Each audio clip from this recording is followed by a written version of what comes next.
es que, bueno, eso nos va a neutralizar, ¿verdad? Y nos va a robar, dijimos la semana pasada, nuestra identidad, nos va a robar el acceso a los recursos divinos y tercero, nos va a impedir que veamos la manifestación del reino de Dios.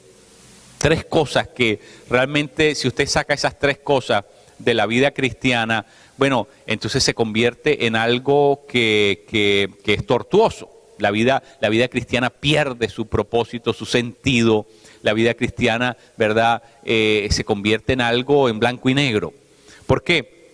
Porque usted le está quitando, la mentira le ha quitado lo excitante, lo maravilloso, lo sobrenatural de la vida de fe. Y por supuesto, ¿qué es lo que le queda? Le queda muchas veces lo que queda es una religión hueca, vacía, que no satisface. ¿Por qué? Porque la mentira se ha ocupado de robar el germen, ¿verdad?, del evangelio, lo poderoso que debe estar presente en nosotros. Ahora, yo les dije, concluimos la semana pasada, cuando yo les puse el ejemplo de una pesadilla. Cuando tenemos una pesadilla, ¿verdad?, imaginamos en esa pesadilla, presenciamos, experimentamos hasta cierto punto, porque la pesadilla llega a ser tan real que nuestro corazón comienza a palpitar y comenzamos a sudar y comenzamos a manifestar en nuestro cuerpo porque en la pesadilla es real, es completamente algo que parece que fuera real. Si nos están persiguiendo con una pistola y nos están descargando la pistola detrás, ¿verdad?, nosotros sentimos que cómo nos traspasa la bala, ¿verdad? Eso todo en la pesadilla toma lugar, todo la realidad de eso. Es una cosa, ¿verdad?, increíble. Pero qué alivio sentimos cuando uno, en medio de lo peor de la pesadilla, uno se despierta. Y cuando uno se despierta, uno dice: ¡ay, estoy vivo! No era verdad. No era verdad que me descargaron el revólver entero encima, ¿no? Qué tremendo, qué alivio tan grande sentimos. Ese es el alivio que sentimos cuando llega la verdad a nuestra vida. Y la mentira sale. Y nosotros necesitamos despertar a la verdad. Porque mientras la mentira siga ocupando un lugar en nuestra mente, eso nos paraliza, eso nos embrutece, eso nos llena de temor, eso no permite que nosotros vivamos de la manera que Dios quiere que tú vivas la vida de fe. Así que no dejes la mentira dentro de tu vida. Las mentiras diabólicas de Satanás que ha ido infiltrando poco a poco dentro de ti para hacerte creer un montón de cosas que no son verdad. Porque lo que quiere es tomar control de ti. De la misma manera que una pesadilla toma control de nosotros y nos hace, ¿verdad?, creer que realmente está sucediendo. De la misma manera Satanás quiere tomar control de nosotros por medio de nuestra mente. Así que no le permitamos esto. Yo les prometí la semana pasada que hoy íbamos a hablar de cómo nos reprogramamos mentalmente. ¿Cuál es el proceso que Dios usa para reprogramarnos mentalmente? Bueno, hay tres cosas, por lo menos, que tienen que suceder en nosotros para que ese proceso llegue a completarse. Tres cosas. Ponga mucho cuidado. Tres cosas. Lo primero es que tiene que salir de nosotros, ¿verdad?, lo que Jesús aquí en este texto llama la levadura. ¿Qué cosa es la levadura? La levadura es una sustancia que se usa en proporciones muy pequeñas, pero que algo muy pequeño, tiene la capacidad de producir, de influenciar sobre una gran cantidad de masa. Es decir, algo muy pequeño influencia sobre algo muy grande. Por eso la levadura, Jesús la usa, obviamente la usa como un ejemplo, la usa como una ilustración, es un recurso, ¿verdad?, analógico que Jesús está utilizando para darnos a entender que hay un tipo de levadura que entra a la mente, hay un tipo de pensamiento, hay un tipo de creencia, hay una mentira, y esa mentira juega el papel de levadura, pero en nuestra mente. Y ese poquito de mentira que nosotros dejemos entrar allí va a contaminar, va a afectar, va a influenciar sobre todo lo otro. Así que por lo tanto nosotros tenemos que sacarlo. Lo primero que tenemos que hacer es expulsar toda aquella mentira, toda aquella levadura que ha entrado en nuestra mente. Ahora, Jesús habla de dos tipos, por lo menos, de dos cosas. Lo primero es que habla de la levadura de de Herodes y de los fariseos, ¿verdad? ¿Por qué Jesús usa esos dos ejemplos? Herodes, ¿verdad? Herodes era el gobernante en Palestina. Herodes no era judío. Herodes estaba puesto ahí por los romanos, pero realmente Herodes no creía ni en la luz eléctrica, ¿verdad? Herodes era un tipo que solamente estaba ahí por la conveniencia, por el dinero, porque él vivía de eso y porque los romanos le habían dado poder y él, ¿verdad? Su función era sufructuar su posición, la posición que él había conquistado porque él se la había comprado, esa posición, a los romanos. Ahora, ¿qué representa Herodes entonces? La levadura de Herodes, ¿qué representa? Representa lo secular. Representa la forma de pensar que se corresponde a lo secular. Es decir, lo secular significa la persona que no incluye a Dios dentro de su ecuación de vida. La persona que no piensa como Dios piensa, sino que solamente piensa dentro del plano de lo natural, de la manera que está organizada la sociedad civil. Es decir, la levadura de Herodes es pensar, ¿verdad?, con los parámetros humanos, solamente con los parámetros humanos. Eso es lo que llamaríamos un ateísmo práctico. ¿Por qué? Porque Herodes no negaba a Dios, pero en la práctica, cuando tenía que tomar decisiones, no tomaba en cuenta a Dios para nada. Eso es lo que llamamos un ateísmo práctico. ¿Y sabe qué?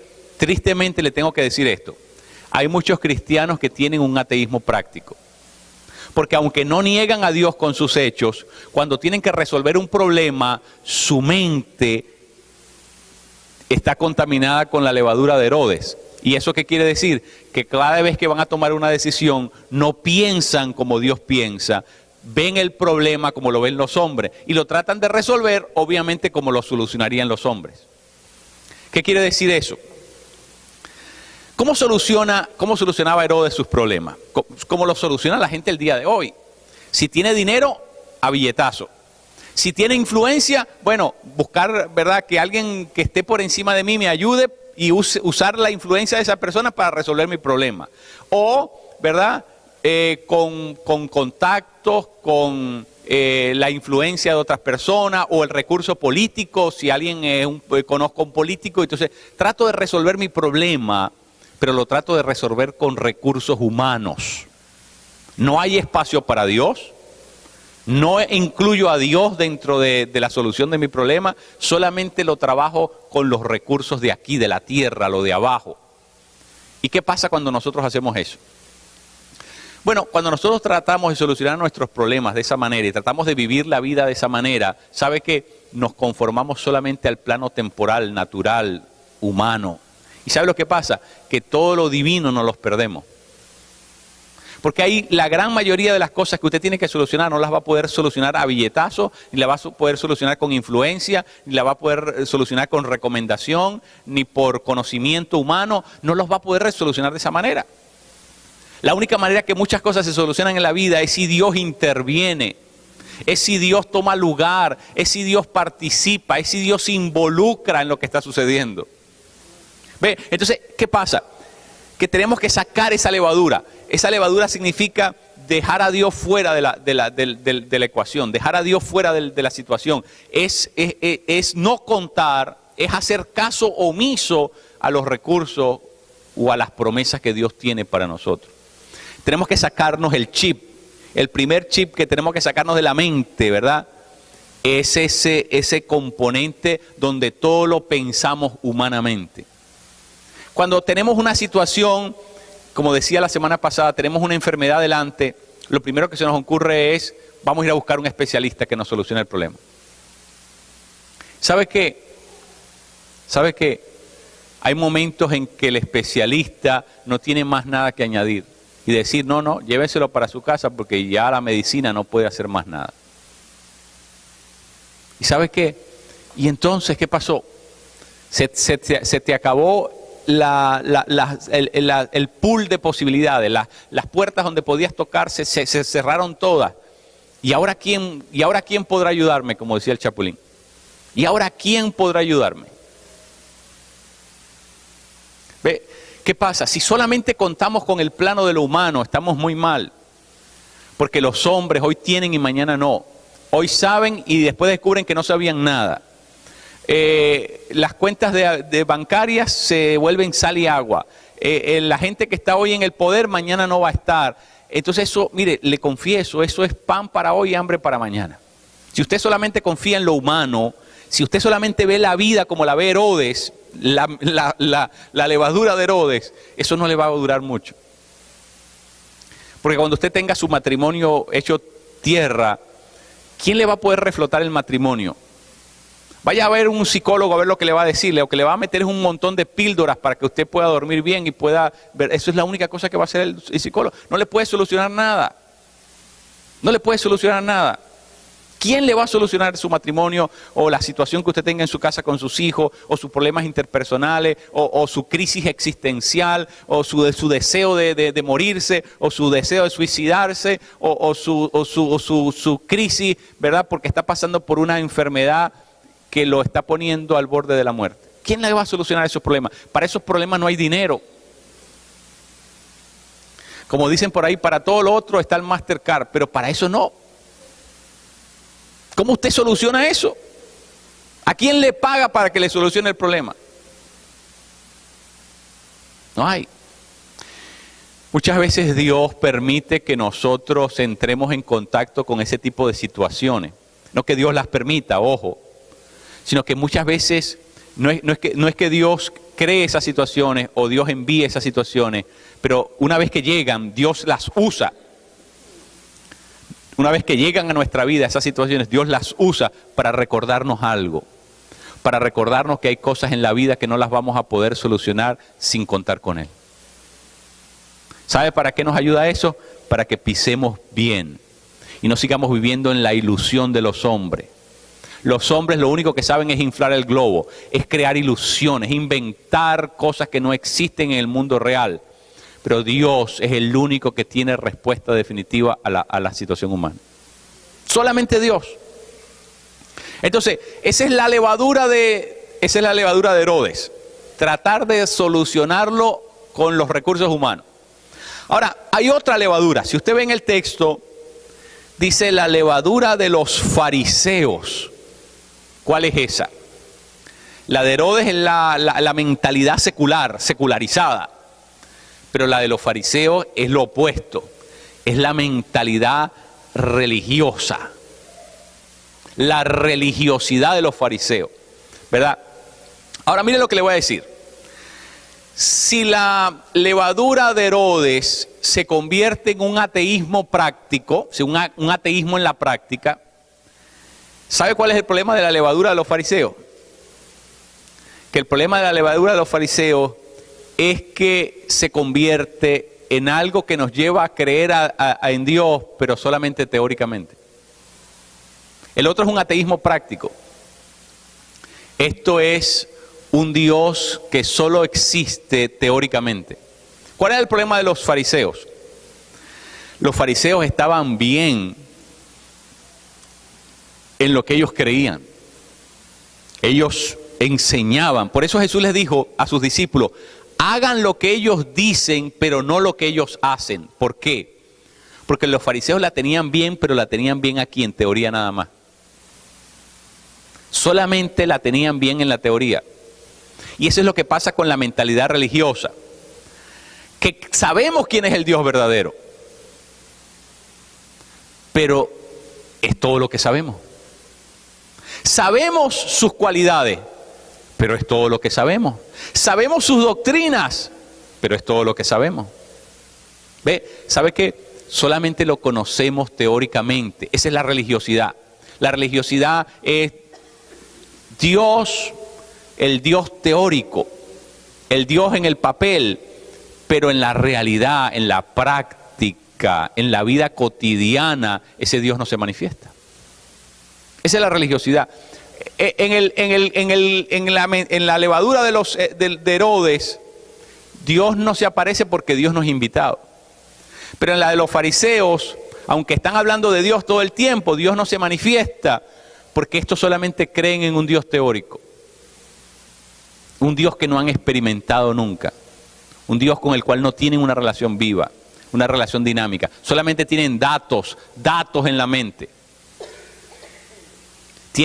Se sabían todo al dedillo y conocían las doctrinas y conocían las prácticas y eran meticulosos en vivir de una manera que ellos consideraban, ¿verdad?, alineada por ese conocimiento. Pero sabes que ese conocimiento, cuando llegaban las situaciones adversas de la vida de las que les estaba hablando, ese Dios no se manifestaba en la realidad. Entonces, ¿qué es lo que tenían? Tenían solamente doctrinas, conocimientos, datos sagrados, datos divinos, datos teológicos, pero son datos solamente. Usted puede tener el cuarto lleno de citas bíblicas y si esas citas bíblicas no se convierten en realidad en su vida, usted no hace nada con esas citas bíblicas. Usted puede tener la Biblia en todas las versiones que existen, en todos los idiomas que existen, pero si usted no cree en lo que está allí, eso no se manifiesta ni se hace realidad nunca en su vida. Usted puede sacar un PhD en doctrina cristiana y se la puede saber y puede vivir de enseñar esa doctrina cristiana sin que esa doctrina cristiana jamás se convierta en un acto real en su vida. ¿Sí me entiende? El problema de los herodianos, la mentalidad, la levadura de Herodes, es que Dios no es tomado en cuenta. Pero aquí es tomado en cuenta por los fariseos solamente como algo teórico, como algo religioso. Y esas dos cosas previenen que nuestro pensamiento funcione como tiene que funcionar. Y previene que nuestra fe se desarrolle como tendría que desarrollarse. ¿Qué es lo que trato de decir? Bueno, si usted se enfrenta ante una situación, se enfrenta ante una enfermedad y usted dice, bueno, aquí Dios no puede hacer nada, usted pensó como piensa Herodes, porque usted dejó a Dios afuera. Ahora, si usted dice, se enfrenta a una enfermedad, pero dice, no, espérate, Dios existe, Dios existe, y yo sé que que Dios es bueno, y sé que Dios es eterno y Dios está en el cielo y Dios está por encima de todas las cosas, pero usted tiene fe para creer que a usted le puede pasar eso, que todo lo bueno de Dios se puede manifestar en su vida concretamente. ¿Sabe lo que usted es? Usted solamente se acercó a la enfermedad como se acercaban los fariseos. Porque usted cree todas esas cosas de Dios, pero no cree que esas cosas pueden pasarle a usted.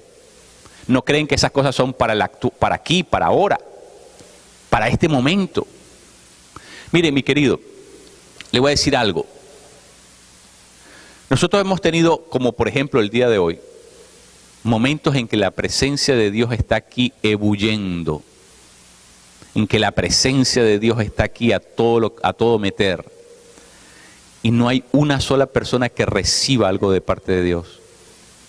Usted me dice, ¿por qué si Dios estaba presente en ese momento?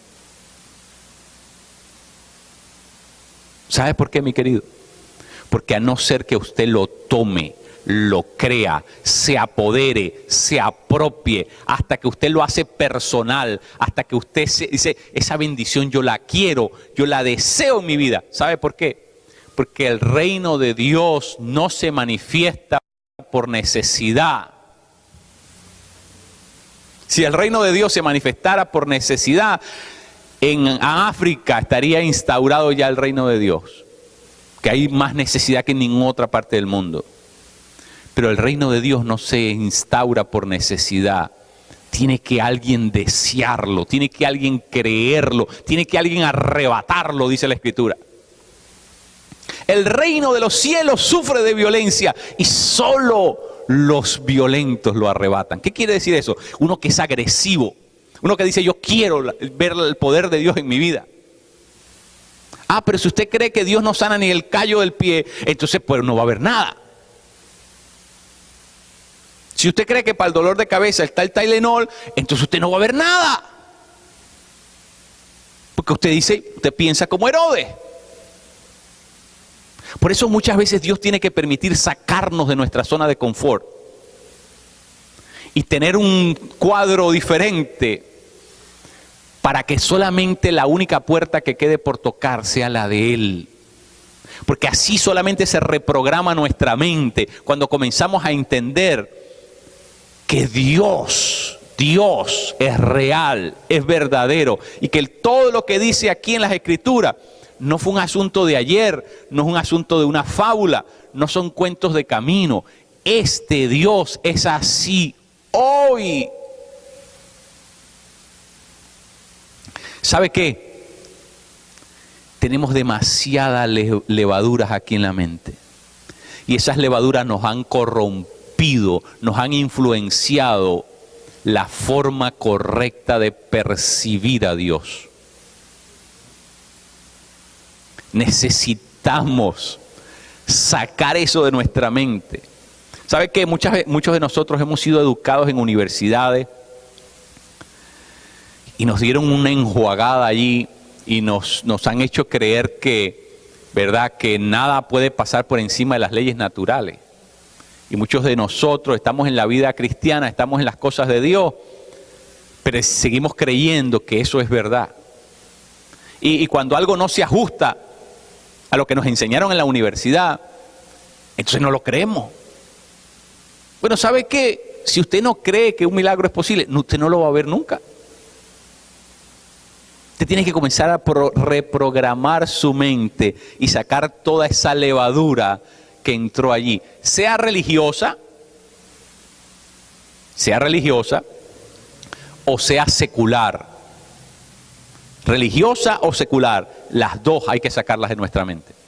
No importa cuál sea el origen, pero todo lo que no te permite vivir conforme a lo que este libro muestra es un estorbo para tu fe. Es un estorbo para tu fe. Miren, los discípulos de Jesús acababan de presenciar un milagro extraordinario en la cara de ellos. Acababan de presenciar la multiplicación de panes y peces en su propia cara. En su berra cara habían visto un milagro de Dios acontecer. Y todavía estaban preguntándose si el problema era que habían o no traído pan. O sea, imagínate, habían visto a Jesús multiplicar panes como loco y todavía el conflicto que traían entre ellos es si iban a comer o si no iban a comer. Por favor. Mira, Jesús fue demasiado benigno, demasiado benevolente, porque otro los estrella contra una piedra. Es decir, ¿cómo si me vistes multiplicar, darle de comer a 4,000 y ustedes son 12 nada más? ¿Cómo es que tú vas a dudar que yo puedo darte de comer también ahora? ¿Sabe lo que nos paraliza? Tenemos aquí la levadura equivocada. No podemos concebir que Dios puede manifestarse, puede hacer el milagro cuando Él quiera y como Él quiera. Entonces, ¿qué pasa? Jesús les dice, pero es que ustedes no ven, ustedes tienen ojos y no ven. Es que ustedes no pueden entender.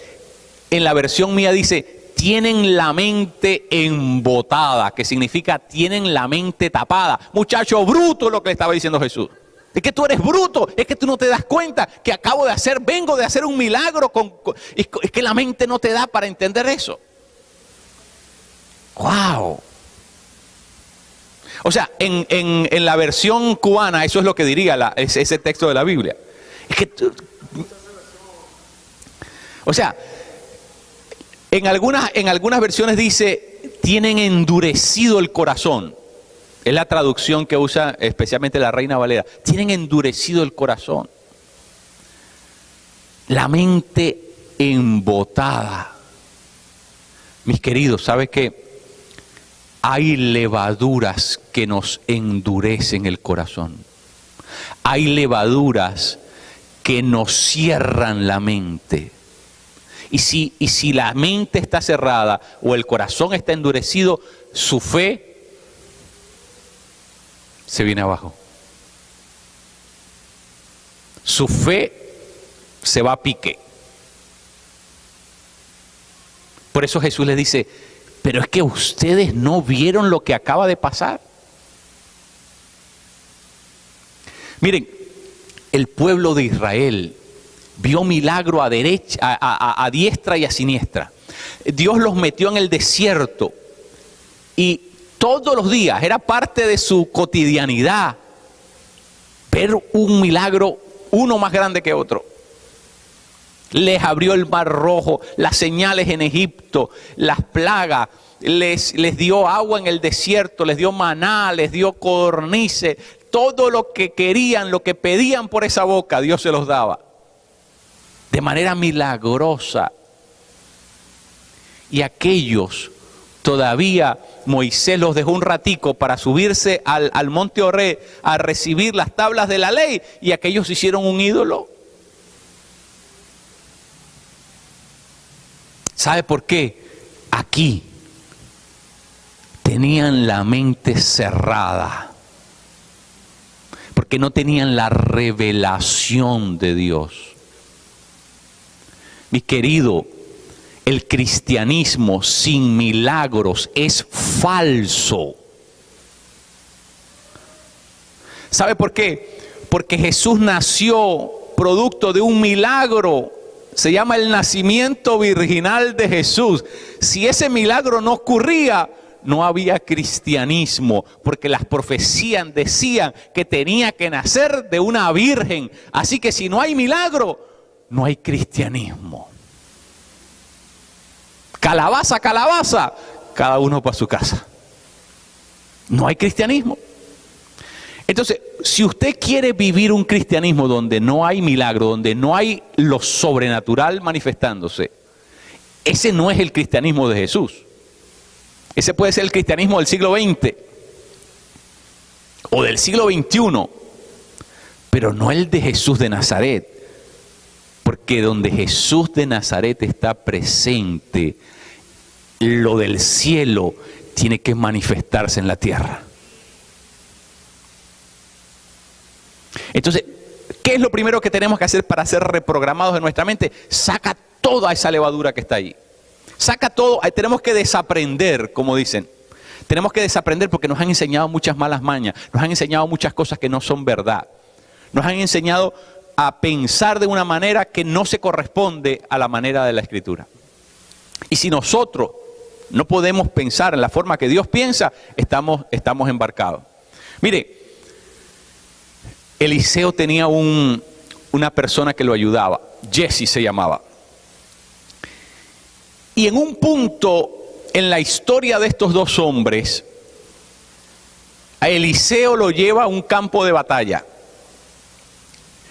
Y este muchacho está poseído por el miedo, porque lo que sus ojos están viendo es algo incuestionable para la vista, para la razón humana. Aquel hombre se estaba dando cuenta que Israel iba a ser barrida por un ejército, porque era cuantitativa y cualitativamente superior a Israel. Y aquel muchacho, obviamente, estaba desesperado y lleno de temor ante lo que estaba presenciando. Pero Eliseo le dice, pero Jesse, mira, aquí hay otro factor, aquí hay otro elemento que tú no estás viendo, tú no estás tomando en cuenta en tu ecuación. Aquí hay ejércitos de los ángeles de Yahvé están rodeando este lugar. Ahora, si usted le dice eso a una persona que no tiene fe, esa persona dice: pastor, usted se habrá fumado alguna cosa anoche, pero esto no puede ser. Usted, además de vegetariano, tiene otras hierbas en su casa. Eso es lo que me puede decir, ¿verdad? O sea, porque ¿cómo me va a decir que esto está lleno de ángeles? Aquel no cree, no tiene la mente poder concebirlo. Jesse no lo podía ver, pero Eliseo le dice: Señor, dale a este la posibilidad de ver lo que estoy viendo en el mundo espiritual. Y cuando Jesse recibe esa revelación y contempla, el tipo dijo: esto es pan comido. Yahvé, el Dios Todopoderoso, está con nosotros. Esto es pan comido. Ve, lo que llega a tu mente cambia la forma como tú percibes la realidad. Cuando tú entras en contacto con los recursos del Dios vivo y tu mente puede entenderlo y creerlo, entonces eso te da una forma diferente de vivir la vida. Miren, tenemos que sacar todo aquello que está saboteando nuestra fe. Todo aquello que está haciendo que nuestra fe se venga menos, tenemos que sacarlo de ahí, tenemos que purgarlo. Segundo, número 2, tengo que ir rápido porque son 3 cosas. Número 2, para reprogramar nuestra fe, tenemos que aprender a poner nuestra fe en las cosas de Dios.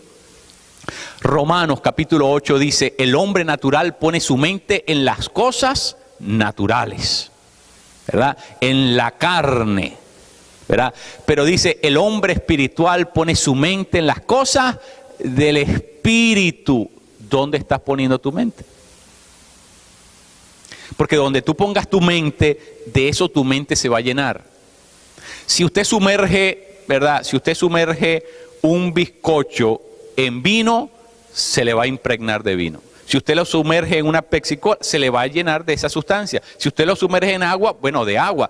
El bizcocho va a absorber el líquido donde usted lo ponga. Si usted mete a su mente continuamente en la basura, de la basura se va a llenar la mente.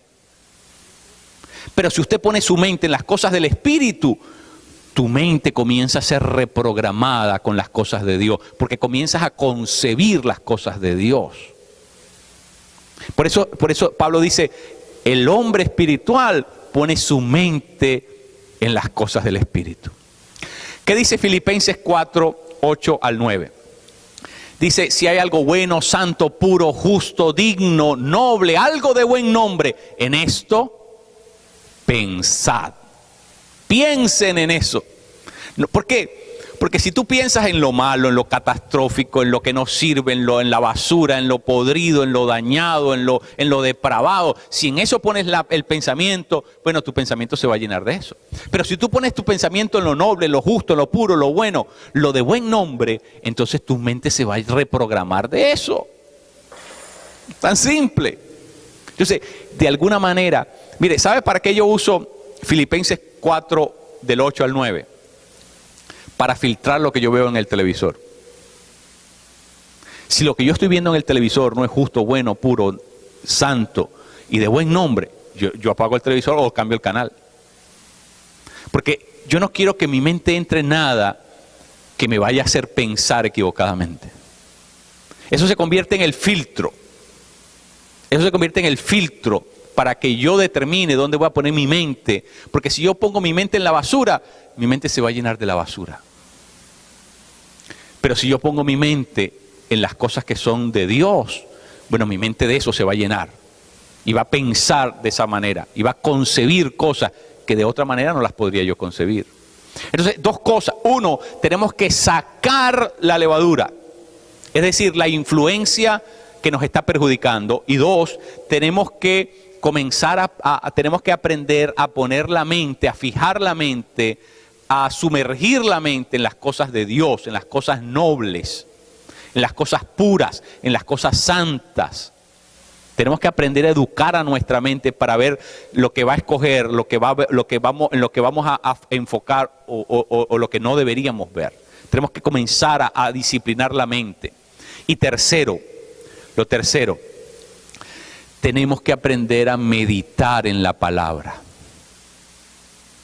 Tenemos que aprender a llevarnos la palabra continuamente a nuestra mente. Meditar es una palabra que se usa en el Antiguo Testamento mayormente, y esa palabra hebrea significa literalmente masticar la palabra, llevarla continuamente, sacarle más y más sabor a la palabra.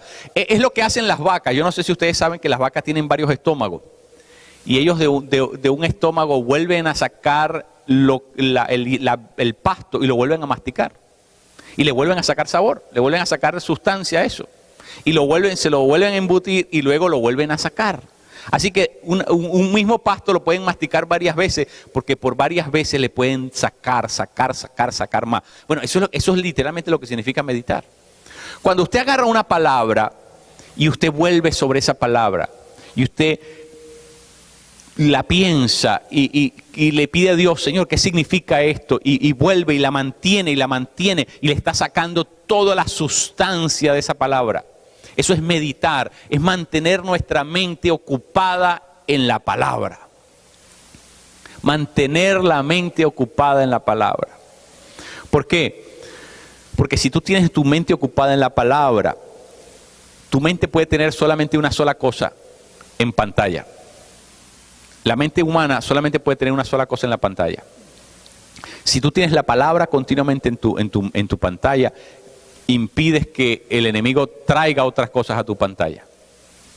Malos pensamientos, escenas de tu pasado, escenas que te roban la paz y que además te llenan de sentimientos y de emociones y de deseos que no son los deseos de Dios. Entonces tu pantalla tienes que mantenerla ocupada con la palabra de Dios, meditando en la Escritura, ¿verdad? No se aparte esta palabra de tu boca. ¿Qué dice Josué? ¿Qué dice Dios a Josué? Mira que te mando que te fuertes y seas valiente. ¿Y qué dice? ¿Verdad? Que esa palabra, ese libro de la ley, no se aparte de ti en ningún momento. Lo que está diciéndole es, mantén la palabra continuamente en tu... Ahora, le pregunto, ¿cuál fue el último texto de la Biblia que usted leyó? Es decir, antes de hoy.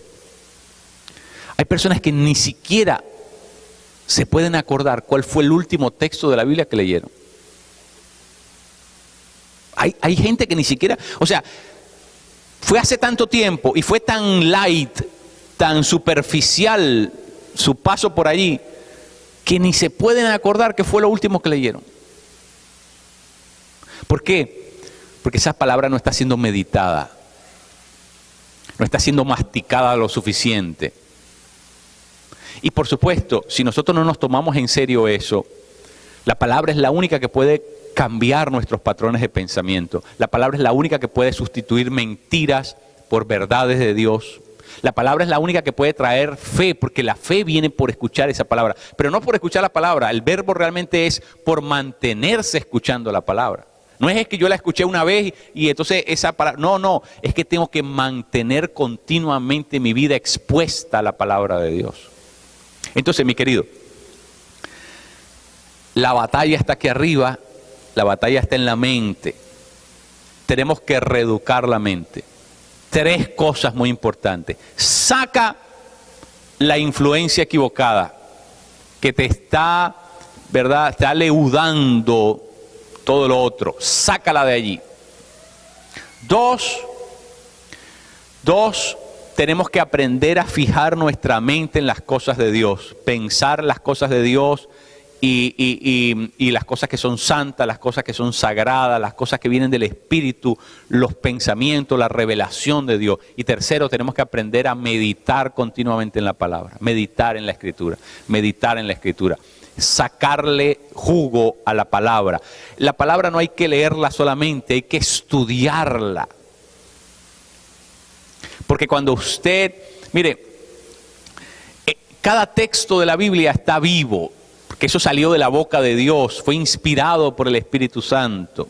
Así que cada texto tiene su propia vida y tiene un caudal de significado y tiene una reserva de significado que es inagotable. Así que usted nunca se lo va a acabar por mucho que medite. Usted siempre va a sacar y sacar, porque es una fuente inagotable de sabiduría la Escritura. Cuando te llenas de la palabra, tu mente comienza a... ¿Y sabe qué? Le voy a decir algo, con esto termino. Cuando usted vuelva a presentarse frente a la enfermedad, usted va a tener una percepción diferente de esa enfermedad. Porque lo primero que usted va a ver allí es no la situación como el punto definitivo de aquella vida, sino usted comienza a ver la oportunidad maravillosa para que Dios haga algo en la vida de esa persona. ¿Sí me entiende? Su mente comienza a ser transformada. Ya usted no ve un problema, ve una oportunidad para que Dios manifieste su gracia y su maravilloso poder en la vida de esa persona. Ya usted no ve límites, ya usted no ve, esta es la palabra final, esta es la puerta cerrada, ya aquí no hay más nada que hacer. Usted ve, aquí todavía Dios no ha dicho la última palabra. ¿Por qué? Porque tu mente comienza a cambiar. Y cuando tu mente comienza a cambiar, los horizontes se comienzan a expandir. ¿Sabe por qué? Porque todo lo que Dios está buscando es una persona que le crea, que tome, que arrebate esa palabra, que pise en fe y que comience a actuar en fe. Mire, mi querido, si lo que usted lee en la Biblia no lo provoca a la acción, usted lo único que está pasando en su vida es que se está volviendo más religioso. Si lo que usted estudia, lee en la Biblia, no lo provoca a la acción, usted se está haciendo cada vez más religioso. Hay animalitos que los engordan para matarlos en la Navidad, ¿verdad? Los cerditos que los van engordando. El único objetivo de darle comida a ese cerdito es que después uno se lo va a comer. Hay muchas personas que están engordando y están engordando con la palabra de Dios. Pero mientras esa palabra no se convierte en acción, hasta que tú no le creas que el Dios ese que se manifiesta en la Biblia puede hacer las cosas y comienzas a actuar, a creerle y a moverte y a hacerlo en convicción de que eso es verdad, lo único que estás haciendo es engordar. Lo único que estás haciendo es engordar. Porque el objetivo de conocer la Escritura no es que nos hagamos macrocefálicos de conocimiento, no es que nos hagamos eruditos o grandes intelectuales, es que seamos gente que creamos y desatemos el poder de Dios en la historia humana. Ese es el propósito. Nos ponemos en pie.